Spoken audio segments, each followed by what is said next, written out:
Welcome to the Pastor's Podcast. Good to have you with me on this Wednesday morning and looking forward to a great day here in the Oklahoma City area, seeing what God's going to do here. Hope that you've had a good week so far. Of course, tonight, midweek service. Church, let's be in our place. We continue our series tonight on the art of communication. Tonight, we're talking about communicating with children. Both underage and adult children. I want to bring both of them into one lesson. I'm going to try that at least. But it will be a great help to everybody who's here tonight. 7 o'clock, you make sure that you're here, and let's have a good time this week, tonight. How about it? You come, bring somebody with you. It won't be hey, this is the greatest time. You get them in on these studies and they get to learn how to communicate. Every parent's trying to figure out how to communicate with their child.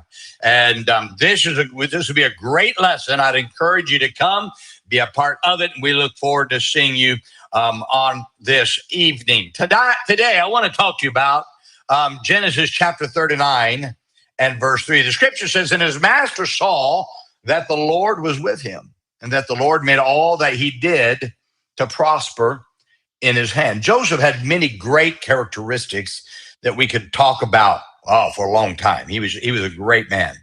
But I think one of the greatest characteristics that God talks about was his ability to prosper at whatever he did and wherever he was.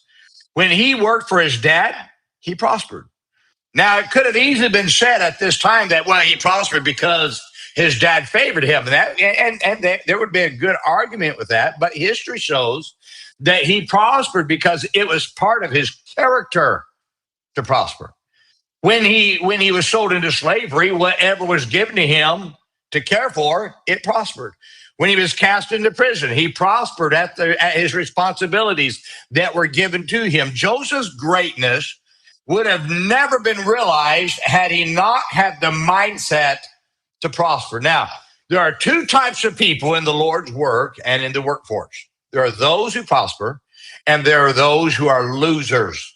Now, I want you to get that. I know that's a strong word, but get this. To maintain is to lose.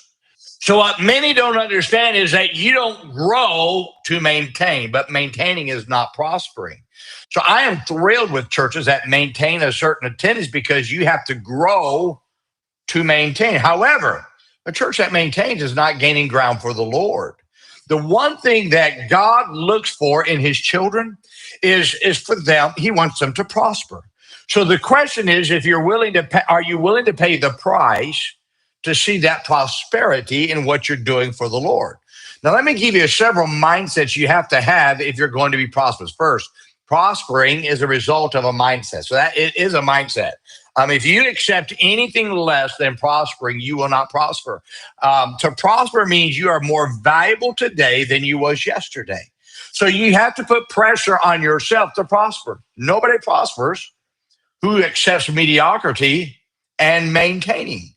Now, I want you to listen to me. It's those who criticize those who have the mindset to prosper who are probably the losers in life.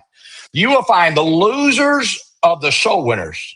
The soul losers are those who criticize the soul winners.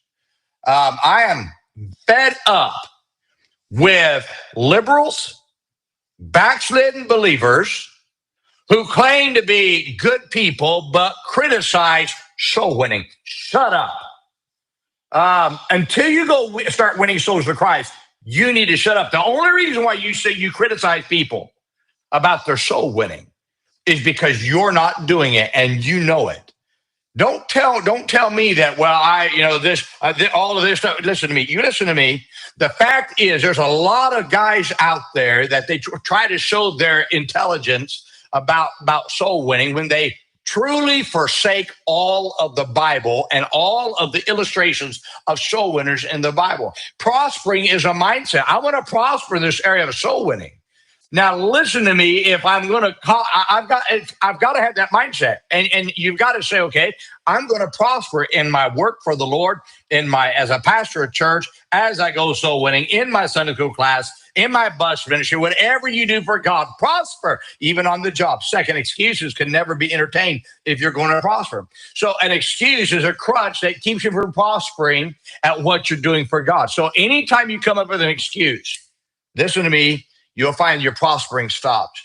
You can always find an excuse for why you're not growing, why you're not conquering sin, why you're not doing more for God, why you're not increasing the influence of what you're doing for God, why you're not doing better on the job. You can always find an excuse, but anyone who loses has an excuse. Losers always use excuses to excuse their losing, but the reason why they lost is because they won't face the facts of what they did wrong to change it so they can win. Listen to me. I've heard the best of excuses as to why churches don't prosper. But it's amazing to me that a person with a prospering mindset throws the excuses out, finds a way to do something, and they prosper. Never entertain excuses. Let what can be done. But let what can be an excuse be the motivator to do better. Third, it takes hard work to prosper. You will never prosper by doing the expected. You prosper by going beyond what others expect of you. Nobody has prospered by doing the minimum. Working 8 hours a day, no one's prospered by doing 8 hours a day. Those who prosper sacrifice sleep, energy, health, and pleasures to be sure that they prosper. Now, listen to me. I would rather prosper in life than to play in life and have nothing at the end of life. If I prosper in life, I succeed in life. And what I've done in this old world as I go to heaven will continue on. But if I've played in life, nothing goes on. If you're afraid of hard work, but you love to play, get this now, prosperity will never be yours. You've got to understand it takes hard work to prosper. Fourth, it takes God's hand on your life to prosper. Now, you can have all the hard work, you can have a mindset to prosper, you can do everything you're supposed to do, but if you don't have God's power, it's not going to happen. My friend, it always takes God's help. A daily walk with God in his word and in prayer are critical to prospering, but you've got to get God's hand on you. You got to have his power. You will only go as far as God's power is upon you. You show me what your walk with God is like, and I'll show you what you will do for God. You'll never do for God beyond your walk with him. So make your walk with God a critical part of your life. And if you'll do that, you'll find, one, if you walk with God right, you'll take on the mindset to prosper, because the Bible's filled with a prospering mindset. You'll start throwing the excuses out the door. You'll start working hard, and you're going to say, I can see God do something through me. I can do all things through Christ who strengtheneth me. Do not become the excuse maker, my friend. Don't become the loser that criticizes the prosperity mindset. Listen to me. Stop letting those who prosper cause you to become critical. Why don't you just say, you know what, I'm going to do that? Because I'll tell you what, once you start prospering, once you start growing, people can then they'll criticize you now, because now that you're prospering, now they're going to throw stones at you for a different reason. But I'd rather have stones thrown at me because I'm doing something for God than to be the one that throws the stones because I'm doing nothing for God. Let's see our works for God grow as believers. Let's grow. Let's prosper in all that we do, whether it be on the job. If you're a business owner, Christian business owner, prosper, but don't sacrifice church and God to do that. Let's prosper in all that we do, keeping God first. And my friend, then God will get the glory, and we'll be able to, at the end of life, to be able to say, boy, I want what I'm doing for God to go on beyond what I've done on this earth. I want to continue on and to help his work for the glory of God. Well, I hope this is a help to you today. Now, let's remember today, be good to everyone.